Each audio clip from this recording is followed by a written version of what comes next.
Donasi dakwah Yufid. Yuk berikan amal jariah terbaik Anda untuk dakwah dan pendidikan Islam.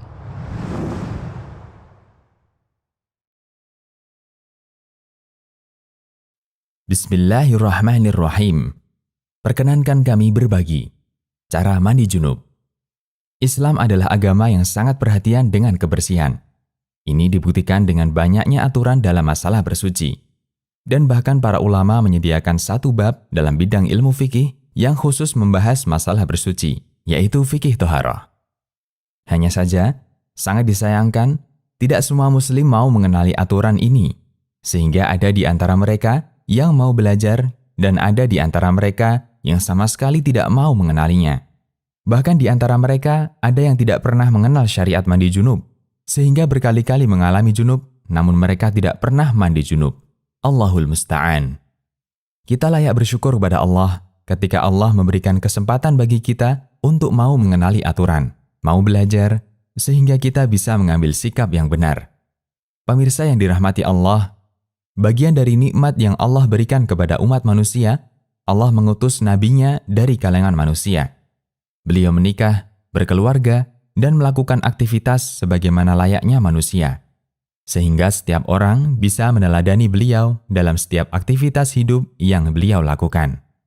Berkat rahmat Allah, kemudian jasa besar para istri beliau, kita bisa mengetahui bagaimana tata cara mandi junub beliau, yang itu tidak mungkin bisa diketahui oleh orang lain.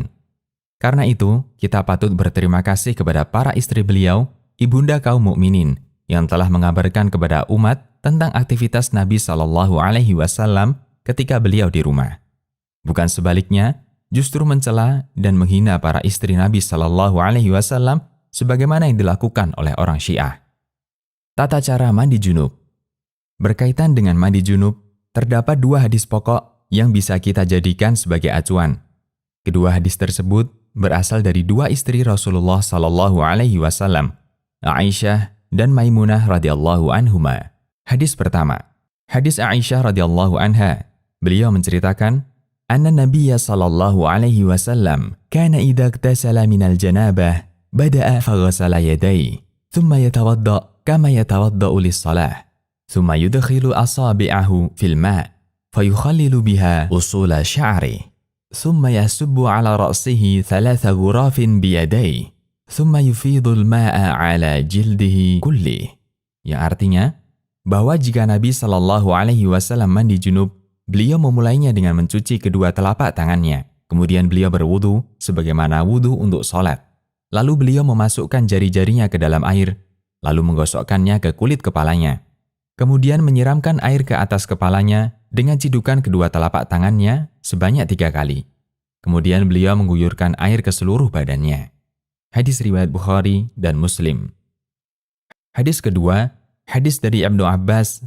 Beliau menyampaikan keterangan dari Maimunah yang menceritakan, wada'tu li Rasulillahi sallallahu alaihi wasallam ma'an yaghtasilu bih fa afragha ala yadayhi fa ghasalahuma marrataini aw thalatha thumma afragha bi yaminihi ala shimalihi fa ghasala madhakirahu thumma dalaka yadahu bil ard thumma madmada wastanshaqa thumma ghasala wajhahu wa yadayhi thumma ghasala ra'sahu thalatha thumma afragha ala jasadihi Summa tanaha min maqamihi faghasala qadamai, yang artinya, aku pernah menyediakan air mandi untuk Rasulullah sallallahu alaihi wasallam. Lalu beliau menuangkan air pada kedua tangannya dan mencuci keduanya 2 kali atau 3 kali. Lalu beliau menuangkan air dengan tangan kanannya ke tangan kirinya. Kemudian beliau mencuci kemaluannya. Setelah itu beliau menggosokkan tangannya ke tanah. Kemudian beliau berkumur-kumur dan memasukkan air ke dalam hidung. Lalu beliau membasuh muka dan kedua tangannya. Kemudian beliau membasuh kepalanya 3 kali dan mengguyur seluruh badannya.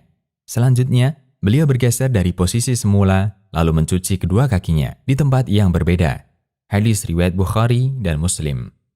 Dengan menggabungkan hadis di atas, bisa kita simpulkan urutan tata cara mandi sebagai berikut. 1.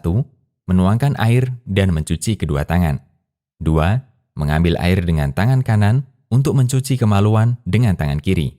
Kita juga bisa gunakan gayung untuk kegiatan ini. 3. Menggosokkan tangan kiri ke tanah. Ini bisa kita ganti dengan sabun. 4. Berkumur dan menghirup air ke dalam hidung, kemudian dilanjutkan dengan berwudu, namun tidak sampai mencuci kaki karena bagian ini diakhirkan. 5. Ketika mulai membasahi rambut, sela-selai pangkal rambut dan basahi dengan air, sampai seluruh kepala dan rambut basah. 6. Siram kepala 3 kali, dilanjutkan dengan menyiram seluruh anggota badan. 7. Mengguyur air ke seluruh badan dengan mendahulukan yang kanan. Dari Aisyah radhiyallahu anha, ia berkata, "Kana an-nabiyyu sallallahu alaihi wasallam yu'jibuhu tayammunu fi tana'ulihi wa tarajjulihi wa tuhurihi wa fi sya'nihi kullih." Yang artinya, Nabi sallallahu alaihi wasallam biasa mendahulukan yang kanan ketika memakai sandal, ketika bersisir, ketika bersuci, dan dalam setiap perkara yang baik-baik. Hadis riwayat Bukhari dan Muslim. Jangan lupa untuk digosok, terutama di bagian lipatan atau bagian badan yang tersembunyi. Pastikan semua badan Anda basah. 8. Berpindah tempat dan cuci kedua kaki.